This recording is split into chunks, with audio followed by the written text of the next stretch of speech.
이제 하나님의 말씀 봉독하도록 하겠습니다. 오늘 말씀은 열왕기상 19장 1절부터 8절까지입니다. 열왕기상 19장 1절부터 8절까지입니다. 제가 한 절, 여러분들이 한 절 함께 교독하시겠습니다. 아합이 엘리야가 행한 모든 일과 그가 어떻게 모든 선지자를 칼로 죽였는지를 이세벨에게 말하니 이세벨이 사신을 엘리야에게 보내어 이르되 내가 내일 이맘때에는 반드시 내 생명을 저 사람들 한 사람의 생명과 같게 하리라. 그렇게 하지 아니하면 신들이 내게 벌 위에 벌을 내림이 마땅하니라 한지라. 그가 이 형편을 보고 일어나 자기의 생명을 위해 도망하여 유다에 속한 부엘세바에 이르러 자기의 사환을 그곳에 머물게 하고 자기 자신은 광야로 들어가 하루길쯤 가서 한 로뎀나무 아래에 앉아서 자기가 죽기를 원하여 이르되 여호와여 넉넉하오니 지금 내 생명을 거두시옵소서.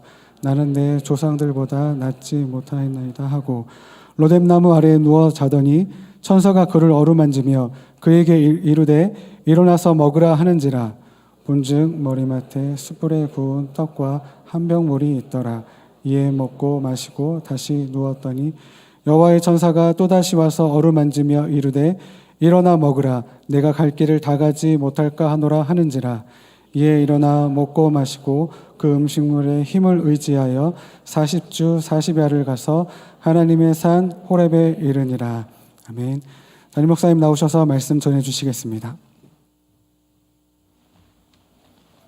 지난주 열왕기상 18장 말씀을 통해서 하나님과 바알 사이에서 머뭇머뭇대고 있는 이스라엘 백성을 위하여 하나님은 바알과 한판 붙으시는 결단을 내리셨다는 얘기를 했습니다. 이 결정 자체가 하나님께는 스스로의 위신과 체면을 내려놓는 일이셨다고 했습니다. 일단 하나님은 엘리야를 아합 왕에게 보내서 열왕기상 17장 1절에 의하면 내 말이 없으면 수년 동안 비도 이슬도 있지 않겠다는 말씀을 하셨습니다. 그리고 실제로 비와 이슬이 한 방울도 내리지 않았습니다. 바알을 비의 신으로 믿고 있는 또 그를 섬기는 아합 왕은 그 땅에 다시 비가 오도록 하기 위하여 자기가 할 수 있는 모든 것을 다 했다고 했습니다. 국무총리경인 오바댜와 온 땅을 두루다니며 물의 근원을 찾기도 했고 바알에게 간구하기도 했으며 그 말을 하고 사라진 엘리야를 잡으러 온 족속과 나라들을 샅샅이 뒤지기도 했다고 했습니다. 그러나 이 모든 일이 허사였고 3년 지난 어느 날 엘리야가 아합 왕 앞에 나타나게 됩니다. 그리고는 이 모든 재앙과 괴로움의 원인이 무엇인지를 열왕기상 18장 18절에서 확실하게 말하고 있습니다. 엘리야가 대답하되 내가 이스라엘을 괴롭게 한 것이 아니라 당신 즉 아합과 당신의 아버지의 집이 괴롭게 하였으니 이는 여호와의 명령을 버렸고 당신이 바알을 따랐음이라 라고 했습니다. 이 열왕기를 기록한 선지자 예레미야가 이것을 분명하게 기록해 놓은 이유는 자기에게 닥친 재앙을 먼저 하나님 탓을 하는 이스라엘 그 원독자들에게도 명백히 이 사실을 가르치기 위함이라고 했습니다. 그리고 아합 왕을 만난 엘리야는 전국에서 바알을 섬기는 선지자들을 850명을 모아오라고 부탁을 합니다. 그래서 누가 진짜 이스라엘의 하나님인지를 온 백성들 앞에서 확실히 가리자고 제안을 합니다. 그때 아합 왕과 모든 백성들뿐만 아니라 심지어 바알 선지자들까지도 모두가 동의한 사실은 뭐냐 하면 불로 응답하는 신, 그가 하나님이니라 라는 사실입니다. 먼저 바알 선지자 850명이 전심으로 바알에게 부르짖죠. 근데 그 결과가 어떠했다 그랬습니까? 분명히 열왕기상 18장 29절에 아무 소리도 없고 응답하는 자나 돌아보는 자가 아무도 없더라 라고 했습니다. 그러나 엘리야가 하나님께 기도하자마자 왕과 모든 백성들 눈앞에서 어떤 일이 벌어졌죠? 38절에 보면 이에 여호와의 불이 내려서 번제물과 나무와 돌과 흙을 태우고 또 또랑의 물을 핥은지라 라고 합니다. 이 표적은 누가 진짜 하나님인지를 확실하게 보여주는 사건입니다. 그것을 본 백성들이 그제서야 한 고백이 열왕기상 18장 39절에 여호와 그는 하나님이시로다, 여호와 그는 하나님이시로다 라고 했습니다. 이 고백이 있자마자 엘리야는 백성들에게 무엇을 명하느냐 하면 40절 상반절에 보면 엘리야가 그들에게 이르되 바알의 선지자를 잡되 그들 중 하나도 도망하지 못하게 하라 했습니다. 그랬더니 온 백성이, 거기 있던 백성들이 바알 선지자 850명을 다 붙잡습니다. 그리고 엘리야가 어떻게 했는가? 40절 하반절에 보면 엘리야가 그들을 기손 시냇가로 내려다가 거기서 죽이니라. 850명을 다 죽인 겁니다. 그리고 난 후에 3년 만에 큰 비가 그 땅에 쏟아집니다. 이 땅을 만드신 분이 누구고 이 땅에 비를 주시는 분이 누구이신지를 분명히 보여주는 사건입니다. 이렇게 열왕기상 19장으로 넘어오게 되면 아합 왕이 왕국에 돌아와서 자기 부인인 왕비 이세벨을 만나게 됩니다. 그리고 자기가 본 것을 다 그녀에게 얘기하는 게 1절에 나옵니다. 아합이 엘리야가 행한 모든 일과 그가 어떻게 모든 선지자를 칼로 죽였는지를 이세벨에게 말했다 그래요. 여러분, 아합이 어떻게 얘기했을까요? 흥분되지 않았을까요? 여보, 세상에 이런 일이 있었다고. 그때 이 이세벨의 반응이 2절에 나오게 되는데, 이세벨이 그 얘기를 듣자마자 사신을 엘리야에게 보내어 이르되 내가 내일 이맘때에는 반드시 내 생명을 저 사람들 중, 그 선지자들 중 한 사람의 생명과 같게 하리라. 그렇게 하지 아니하면 신들이 내게 벌 위에 벌을 내림이 마땅하니라 라고 했습니다. 내가 신한테 맹세하는데 너 내일 내가 죽일 거야 라고 한 것입니다. 저는 이 말씀을 볼 때 참 이세벨 왕비 참 대단한 여자라고 생각합니다. 보통 아합 왕이 한 그 얘기를 듣게 되면 두렵고 떨려야 정상입니다. 정말 그런 일이 있었냐고. 그게 정상이에요. 그런데 자기의 든든한 지원군이었던 바알 선지자 850명이 한 번에 다 죽었고 모든 백성들 앞에서 누가 참 하나님인지가 보여준 사건이 일어났고 그로 인해서 민심이 다 여호와에게로 돌아간 것을 듣고서도 심지어 자기 앞에서 그 얘기를 남편이 아주 자랑스럽게 막 이런 일이 있었다고 얘기함에도 불구하고 이세벨 왕비는 바로 사람을 보내서 내일 반드시 엘리야를 죽여버리겠다고, 내가 복수하겠다고 한 것입니다. 그 친정인 시돈을 믿고 이 여자가 이렇게 했는지는 모르지만 분명한 건 이 여자는 보통 센 여자가 아닙니다. 누구 말도 듣지 않아요. 누구도 두려워하지 않아요. 아주 거만한 여자입니다. 열왕기하 9장에 이 이세벨의 마지막 장면이 나오는데 죽기 전에도 큰 소리 뻥뻥 치면서 비참하게 죽어간 여인이 이세벨입니다. 오죽하면 남편도 못 말려요. 여러분이 남편이면 그거 안 말리겠어요? 여보 그러지 마 그랬을 거예요. 근데 못 말려요. 여러분, 근데 이 대단한 이세벨보다 더 대단한 사람이 등장하지요. 누군지 아십니까? 엘리야입니다. 지난 3년간 하나님이 친히 먹이시고 숨기시고 하는 기적을 체험했어요. 그렇게 난폭한 아합 왕 앞에서도 진짜 당당하게 나타나서 할 말 다 했던 엘리야입니다. 바알 선지자 850명 앞에서 전혀 기죽지 않고 바알을 조롱하면서 야 더 기도해라 막 이렇게 했던 사람이 엘리야예요.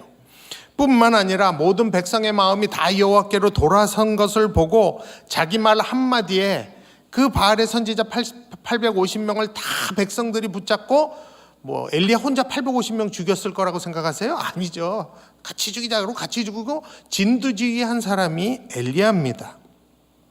또한 그가 간구할 때 비가 3년 만에 내렸죠.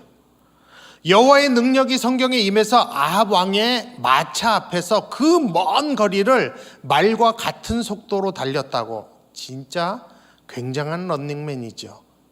마라톤 나가면 무조건 세계 기록이에요. 이 기적입니다, 여러분.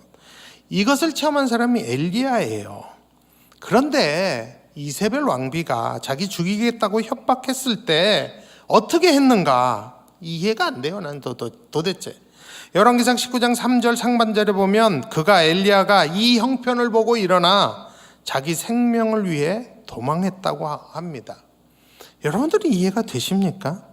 저는 진짜 이 미친 이세벨보다 더 미친 게 엘리야라고 생각합니다. 바로 전에, 며칠 전이에요. 불과 하루 전인지 이틀 전이 바로 전에 이 놀라운 기적의 한가운데 있었던 자가 어떻게 이렇게 하루아침에 변할 수 있을까? 그러면서 저희들은 이런 거 보면 야, 엘리야가 이렇게 나오면 난 어쩌란 말이냐 하는 생각이 듭니다. 난 그런 기적 하나도 체험 못했는데 난 어쩌란 얘기야 하는 생각이 절로 듭니다. 근데 가만히 이렇게 깊이 생각해 보니까 마음 한구석에선 그런 생각도 듭니다. 그래, 그게 인간이지 하는 생각도 솔직히 듭니다. 아무리 하나님의 사람일지라도, 아무리 그 기적의 중심에 있었던 자라 할지라도 이럴 수 있겠구나 하는 생각도 사실 들기는 합니다. 그러면서 그래, 우리들도 얼마든지 그렇게 될 수 있겠다라는 생각, 그래서 깨어있는 게 중요하고, 그렇기 때문에 고린도전서 10장 12절에서 그런즉 선줄로 생각한 자는 넘어질까 조심하라는 이 말씀이 더 마음에 와 닿는 것도 사실입니다. 하루아침에 여호와가 자기 하나님이신 것을 잊어버린 이 겁쟁이 엘리야가 그래서 어떻게 합니까? 자기 사환을 부엘세바에 놔두고 혼자 광야를 하루길쯤 가서 로뎀나무 아래 앉습니다. 그리고 하나님께 이렇게 기도하죠. 여호와여 넉넉하오니 지금 내 생명을 거두소서. 나는 내 조상들보다 낫지 못하나이다. 이게 무슨 얘기예요? 나 지쳤다는 얘기예요. 이런 위협 속에서 이런 스트레스 받고 더 이상 살고 싶지 않으니 하나님 날 데려가십시오 하는 얘기입니다. 여러분도 그러신 적 있으시죠? 저도 있어요. 솔직히 저도 있습니다. 그 마음은 이해가 갑니다. 그럼에도 불구하고 저는 이 시기에 엘리야가 이랬다는 건 진짜 아쉽습니다. 속상해요. 실망적이에요. 난 그래도 며칠은 더 있다가 이랬을 텐데 이런 생각이 듭니다. 근데 여러분 입장을 한번 바꿔서 생각해 보세요. 만일 이때 이세벨 왕비가 협박했을 때 엘리야가 이렇게 대응했다면 어땠을까? 한 번만 상상해 보세요. 너 죽일 거야. 그럴 때 엘리야가 그대로 전해라. 네 맘대로 하세요. 누가 죽나 볼까? 그래, 붙어봐. 이렇게 만약 나왔다면 역사가 어떻게 됐을까요? 여러분, 제가 확신 있게 얘기할 수 있어요. 왜냐하면 엘리야가 그렇게 얘기했다면 그래, 맘대로 해봐. 누가 죽나 볼까? 이렇게 했다면 어떻게 되냐 하면 열왕기하 1장 10절과 12절에 나온 이 기사가 열왕기상 19장에 붙었을 거예요. 틀림없이. 거기에 어떤 기사가 나와요? 엘리야가 50부장에게 대답하여 이르되 내가 만일 하나님의 사람이면 불이 하늘에서 내려와 너와 너의 50명을 살을지로다 하매 불이 곧 하늘에서 내려와 그와 그 군사 50명을 살랐더라. 2번 있었어요. 열왕기하 1장에 이 기사가 나옵니다. 만약에 엘리야가 그렇게 했더라면 이 열왕기하 1장의 기사가 열왕기상 19장에 붙었을 거예요. 틀림없이. 여러분, 이세벨이 50명 아니라 500명 군사 보내도 다 불로 태워 죽였을 겁니다. 틀림없습니다. 그러면 여러분, 이스라엘 백성들이 얼마나 더 놀랐을까요? 아합 왕이 얼마나 입이 떡 벌어졌을까요? 어쩌면 아합 회개했을지도 몰라요. 아쉬운 거예요. 진짜 좋은 구경 놓쳤다. 엘리야는 좋은 간증거리 하나 놓쳤다. 전 진짜 아쉽습니다. 근데 여러분 잘 생각해 보세요. 열왕기의 이 저자인 선지자 예레미야가 그 아쉬운 거 강조하려고 이 역사 적어놨을까요? 아닙니다. 예레미야가 지금 강조하는 건 엘리야가 얼마나 아쉽고 연약한가가 아니에요. 그 다음에 하나님의 모습을 강조하기 위해서 이것을 적어 놓은 것입니다. 하나님의 신뢰를 저버리고 지치고 아무 의욕도 없이 슬럼프에 빠져 있는 엘리야에게 하나님이 어떻게 하시는가? 오늘 본문에 열왕기상 19장 5절 6절에 보면 하나님이 어떻게 하시는지가 나옵니다. 로뎀나무 아래 누워 자더니 천사가 그를 어루만지며 그에게 이르되 일어나서 먹어라 하는지라. 본즉 머리맡에 숯불에 구운 떡과 한 병 물이 있더라. 이에 먹고 마시고 다시 누웠더니. 하나님이 천사를 보내세요. 하나님이 영이시라 어루만지실 수가 없잖아요. 그러니까 천사를 보내셔서 물 준비시키고 떡 준비시키시고 엘리야를 잘 쉬게 한 다음에 어루만지십니다. 저 같으면 발로 찼을 거예요. 네가 지금 잘 때냐 이러고 발로 찼을 것 같아요. 뭐 머리 쪽을 이렇게 발로 툭툭 차든지 가슴 쪽을 툭툭 차든지 그랬을 것 같은데 어루만져요. 깰 때까지. 그러면서 하신 말씀 첫 마디가 뭐예요? 일어나서 먹어라. 그러니까 또 먹으라니까 또 먹어요. 엘리야는 막 먹습니다. 배고팠다 막 먹으면 졸리죠. 그러니까 또 자요. 그러니까 하나님이 어떻게 하세요? 충분히 쉬게 하십니다. 자면서 소화 다 될 때까지 충분히 쉬게 하세요. 그리고 배고플 때쯤 되니까 또 깨우십니다. 그래서 7절에 보게 되면 여호와의 사자가 또 다시 와서 어루만지며 이르되 일어나 먹으라 내가 갈 길을 다 가지 못할까 하노라 하는지라 합니다. 여러분, 저는 솔직히 이 하나님이 너무 좋습니다. 저 같으면 발로 깨워갖고 어떻게 네가 나한테 그럴 수가 있냐 그러면서 너 정신이 있냐 윽박질렀을 거예요. 근데 하나님이요 푹 쉬게 해줘요. 잘 먹여요. 채워요. 얼마나 하나님이 잘 쉬게 하고 잘 먹였으면 8절에 보게 되면 그 음식의 힘을 의지하여 40주 40야를 가서 하나님의 산 호렙에 이르니라 라고 합니다. 온전히 몸이 완전히 회복된 거예요. 참 하나님이 이렇게 부드럽고 섬세하고 온유하신 하나님이시구나. 이 여호와 하나님에게 이런 면이 있구나라고 우리가 느끼게 됩니다. 옛날에 모세를 만났던 그 호렙산에서 하나님은 엘리야에게 찾아와 말씀하십니다. 9절에 보면 굴속에 숨어있는 엘리야에게 찾아가서 내가 어찌하여 여기 있느냐. 여러분, 이게 무슨 말이에요? 내가 어찌하여 여기 있느냐, 이게 무슨 뜻이냐 하면 네가 어쩌다가 이 지경이 됐냐. 또 좀 더 의역을 하면 너 나한테 하고 싶은 말 없니? 이런 뜻입니다. 그랬더니 엘리야가 그냥 입이 터져갖고 막 쏟아냅니다. 마음에 있는 걸 다 쏟아내요. 그게 열왕기상 19장 10절의 말씀입니다. 엘리야가 이렇게 쏟아놓습니다. 내가 만군의 하나님 여호와께 열심히 유별하오니 이는 이스라엘 자손이 주의 언약을 버리고 주의 제단을 헐며 칼로 주의 선지자들을 죽였으며 오직 나만 남았거늘 그들이 내 생명을 찾아 빼앗으려 하나이다. 여러분, 이것을 잘 읽어보시면 이 엘리야의 말 속에는 누구만 부각이 되고 있어요? 엘리야만 부각되고 있어요. 누가 잘했고 누가 못했다는 얘기입니까? 엘리야는 자기와 이스라엘 자손을 대비시켜서 말하고 있습니다. 자기는 여호와께 열심히 유별나다. 그러나 이스라엘 백성들은 언약을 버리고 선지자들 죽였다. 나는 끝까지 버텼다. 근데 그들은 여전히 나를 죽이려고 한다. 여러분, 이 대비시킨 그 속마음은 뭘까요? 우리 쉽게 알 수 있어요. 내가 이렇게 버틸 동안 당신 뭐 했냐는 얘기예요. 하나님 뭐 했냐는 거예요. 그거 나한테 찾아와서 협박하게 왜 놔뒀냐, 이 얘기입니다. 그때 하나님이 11절에 보게 되면 너는 나가서 여호와 앞에 산에 서라 라고 하십니다. 그게 무슨 얘기예요? 내가 너랑 1대1로 만나서 좀 할 얘기가 있다라는 뜻입니다. 굴 밖으로 나오라는 거예요. 근데 굴 바깥에도 나가기 전에 어떤 놀라운 현상이 일어났다고 열왕기상 19장은 증거하고 있습니다. 먼저 크고 강한 바람이 산을 가르고 바위를 부수셨습니다. 여러분, 상상력을 한번 동원해 보세요. 엘리야가 굴에 나가려고 나왔는데 굴 바깥에서 무슨 일이 벌어지냐 하면 크고 강한 바람이 산을 갈라요. 가능할 것 같죠? 바위를 부수십니다. 그런데 예레미야가 거기다 덧붙여 놓는 말이 의미심장해요. 그 크고 강한 바람 가운데 여호와는 계시지 않았다라고 얘기합니다. 또 다른 의미로는 뭐예요? 그럼에도 불구하고 엘리야는 멀쩡했다라는 것을 암시하고 있습니다.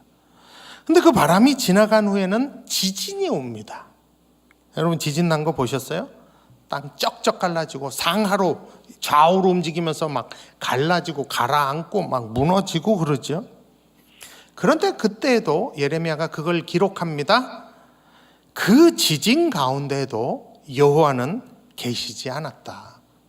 엘리야도 멀쩡했다라고 얘기합니다.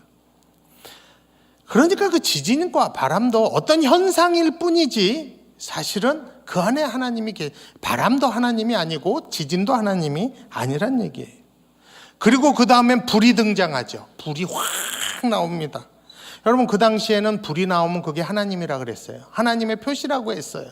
그런데 불이 나왔음에도 불구하고 예레미야는 뭐라고 기록해요? 여호와께서 불 가운데도 계시지 않았다라고 기록합니다. 그러니까 굴 안에서 바깥을 보면서 엘리야가 크고 강한 바람과 지진과 불을 다 본 거예요. 겁이 났을까요? 안 났을까요? 죽기로 작정했는데 겁냈을까요? 예. 아무리 죽기로 작정해도 엄마야 죽겠다 소리 나옵니다. 중요한 거는 기록에 중요한 건 뭐냐면 그 가운데 여호와가 계시지 않았다는 겁니다. 이게 무슨 뜻일까요? 만약 크고 강한 바람 가운데 여호와가 그 바람 가운데 계시면 어떻게 되는 겁니까? 산도 가르고 바위도 부수시는 능력으로 심판자 하나님이 되시는 것입니다. 엘리야에게 너 내가 누군지 아냐? 너 당장 내가 이렇게 가루로 만들 수 있어 하고 위협하시는 것이 됩니다. 심판하시는 거예요. 물론 우리 여호와 하나님은 얼마든지 바람으로 엘리야뿐만 아니라 모든 세상을 심판하실 수 있습니다. 그런 능력이 있으신 분이에요. 그리고 여호와 앞에, 그러니까 아직 하나님이 계시지 않아도 바람만 보내실 수 있는 분이 그런 능력이 있는 분이 우리 여호와 하나님이십니다.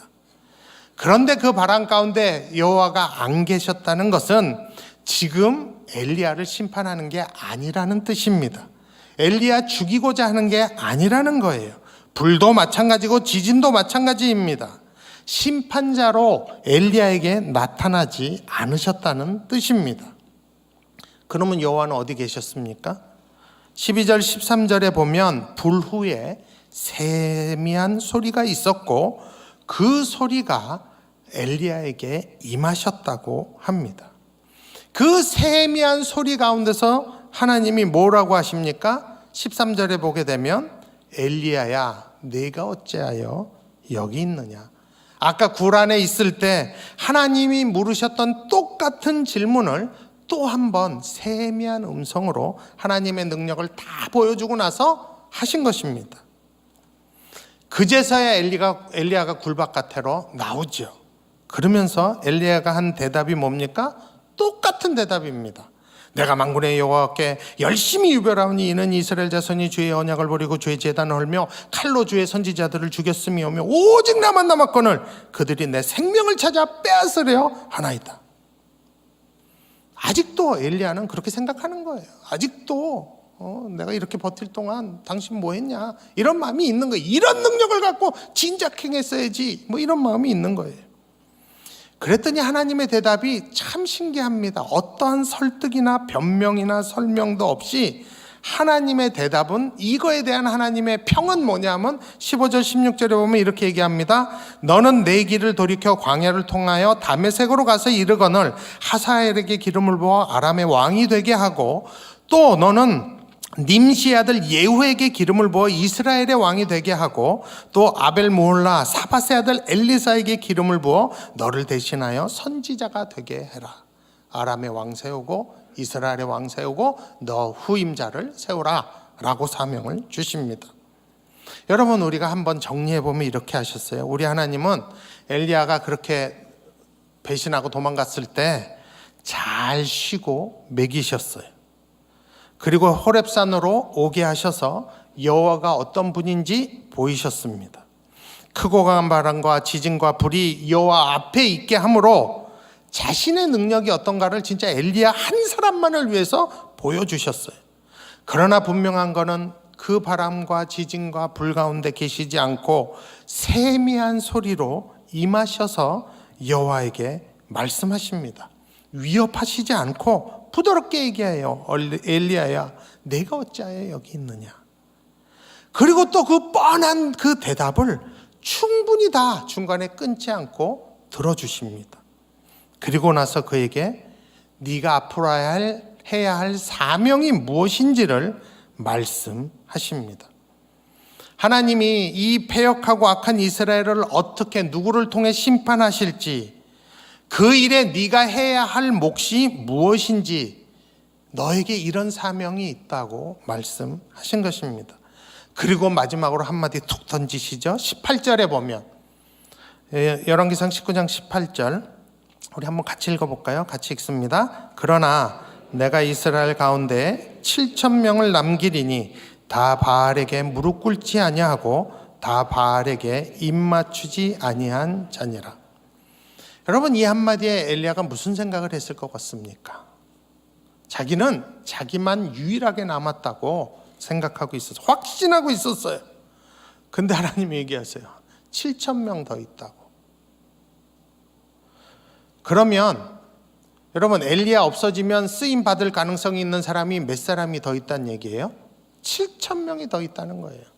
자기만 남은 게 아니에요. 나 없으면 하나님 손해입니다. 아니요, 7,000명 있어요. 두고 보세요. 하나님 손해인가 아닌가. 전 그런 기도하는 사람 많이 봤거든요. 우리 하나님은 얼마든지 크고 강한 바람과 지진과 불로 언제든지 누구라도 심판하실 수 있음에도 불구하고 하나님은 자기를 끝까지 용납하시고 끝까지 사용해서 사명을 주시는 거예요.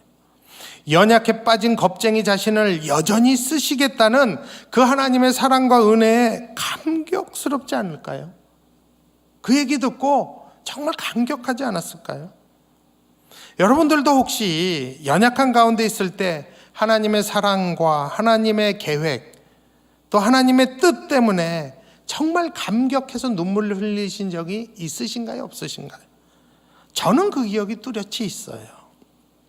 예전에 저도 한번 나눈 것 같은데, 제가 선교단체에서 일하고 있을 때 아주 깊은 회의감에 빠졌던 적이 있습니다. 엘리야와 같은 기도를 했어요. 그냥 죽이시라고, 데려가라고. 나는 가망이 없다고. 그리고 내가 최선을 다해서 월급도 없는 선교단체에서 이때까지 일했는데 하나님 나한테 해준 거 뭐 있냐고, 번듯한 후원자 하나 연결해 주신 적이 있냐고 막 이러면서 투덜대고 불평했던 적이 저는 있었습니다. 그때 어느 날 하나님이 저에게 나타나셔서 하신 말씀, 저는 평생에 잊을 수 없습니다.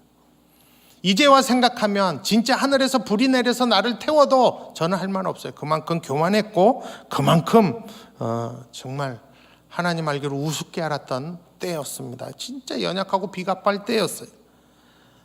그때 하나님이 저에게 나타나셔서 하신 말씀, 그래도 있으란 것에 있는 네가 참 고맙다 하신 그 말씀, 그 한마디 듣고 제 인생은 변했습니다. 그래서 어쩌면 지금 이 자리에도 서 있는지 모릅니다. 하나님 앞에 징징대면서 여전히 연약한 가운데 불평불만하고 있을 때 하나님께서 나의 할 일과 갈 길을 말씀하시고 사명을 다시 말씀하심으로 저를 향한 하나님의 신뢰와 사랑을 확증하실 때가 있습니다. 여러분, 사명을 말씀하실 때 나를 향한 하나님의 신뢰와 소망이 우리를 살아나게 한다는 사실 아시나요? 사실 엘리야가 이때 쓸모없잖아요. 그냥 죽이고 7,000명 중에 괜찮은 놈 하나 골라도 돼요. 근데 하나님이 엘리야에게 왜 사명을 주세요? 내가 여전히 너 사랑하고 여전히 너를 신뢰하고 여전히 너에 대한 소망과 계획이 있다는 뜻입니다. 여러분, 이 열왕기서의 저자인 예레미야도 그런 체험을 합니다. 악인의 형통학 때문에 깊은 영적인 침체에 빠져갖고 하나님 원망하고 죽여 살려 하고 있을 때 하나님이 나타나셔서 하신 말씀이 예레미야 12장 5절에 기록되어 있습니다. 거기 보면 하나님이 툭 한마디 하세요. 내가 만일 보행자와 함께 달려도 피곤하면 어찌 능히 말과 경주하겠느냐. 내가 평안한 땅에서는 무사하려니와 요단강에 물이 넘칠 때에는 어찌하겠느냐. 그냥 이 한마디 툭 던지세요. 이게 무슨 얘기냐 하면 내가 너를 말과 경주, 사람과 경주하는 게 아니라 차원이 다른 말과 경주하도록 그렇게 고차원적으로 너를 불렀는데 너는 사람들과 비교해서 그렇게 열받고 속상해하면서 죽여 살려 하면 너 언제 말과 경주할 거야. 너는 말과 경주할 사람이야. 너는 요단강물이 넘쳐서 막 다들 죽겠다고 난리칠 때도 능히 다른 사람 구원해내도록 그런 사명이 있도록 내가 너를 불렀는데 남들 다 평안할 때 그 평안할 때 네가 누가 조금 더 잘되고 누가 좀 더 가졌냐고 비교해서 열받고 그러면 요단강물 넘치면 너 어떡할 거야. 너의 부르심은 평안할 때 살아남는 게 아니야. 요단강이 넘칠 때도 남들 구원하는 게 너의 부르심이야. 그게 너의 사명이야. 예레미야가 투덜거리는 거 다 듣고 나서 던지신 이 한마디 말이 예레미야 생을 바꿉니다. 그래서 자신에게 주어진 길을 끝까지 가게 만들었습니다.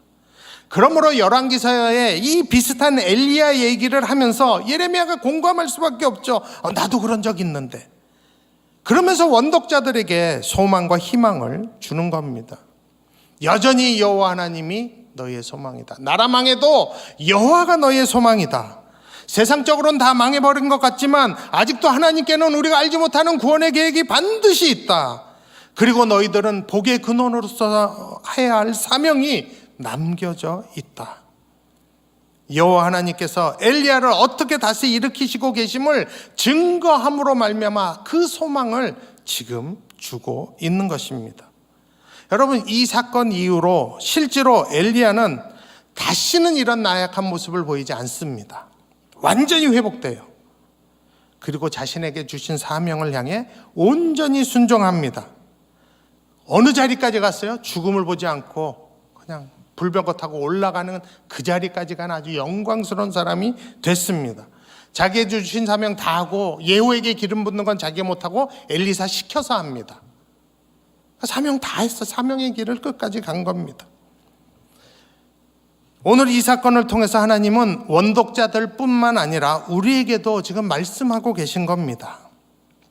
하나님은 우리의 연약함을 아십니다.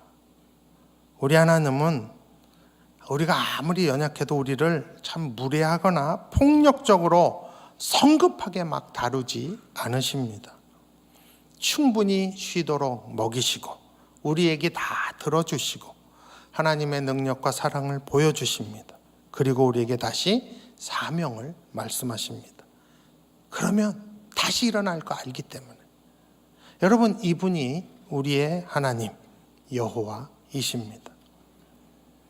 이 하나님이 오늘도 우리를 다시 일으키실 줄로 저는 믿습니다. 우리는 그리스도의 증인이요 복의 근원이요 세상의 왕 같은 제사장으로 부르심을 받았습니다. 높은 데 푸른 교회는 보이지 않는 성전을 지어야 하는 사명을 받았습니다. 전능하신 여호와 하나님은 여전히 지금도 우리와 함께 하십니다. 어떤 상황에서라도. 그 하나님께서 나에게 뭐라고 하시는지 정말 이 한 주 동안 듣는 저와 여러분이 됐으면 좋겠습니다. 그 하나님을 말씀 가운데 좀 만나시기를 권합니다. 다시 일으켜서 우리를 사명의 길로 인도하시는 그 하나님을 좀 만나시기를 권합니다. 만일 하나님이 여러분에게 내가 어찌하여 여기 있느냐라고 물으시면 너 나한테 할 말 없니? 어쩌다 이 지경이 됐어? 라고 물으시면 여러분 작심하고 있는 얘기 다 하세요. 엘리야처럼 생각하지 말고 그냥 육두문자까지 써가면서 다 하세요. 하나님 앞에, 남 앞에서 말고 하나님 앞에서만 다 하세요. 우리 하나님 다 들으실 거예요. 그려놓고 나서 한마디 하실 거예요. 그러면 우리는 다시 살아나게 됩니다.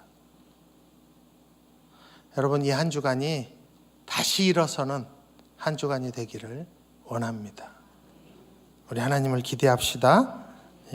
제가 기도하겠습니다. 엘리야의 하나님은 엘리야의 연약함까지 다 용납하신 하나님이십니다. 지치고 겁내는 엘리야를 충분히 쉬게 하시고 잘 먹이신 하나님이십니다. 그리고 하나님이 계신 호렙산으로 인도하셔서 내가 어찌하여 여기 있느냐 물으시면서 하나님의 능력을 보여주셨습니다. 세미한 음성으로 엘리야가 해야 할 사명과 아직도 바알에게 무릎 꿇지 않은 7,000명이 있다고 말씀하셨습니다. 그 말씀 안에는 하나님이 여전히 엘리야를 신뢰하고 사랑하신다는 뜻이 담겨 있었습니다. 그 엘리야의 하나님을 다시 일으키시는 그 하나님을 우리가 만나기를 원합니다. 하나님 우리를 불쌍히 여기시고 우리를 만나 주옵소서.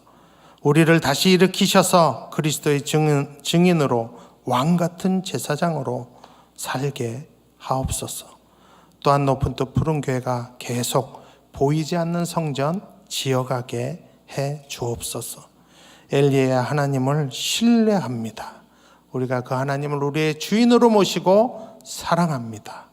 예수님 이름으로 기도합니다. 아멘.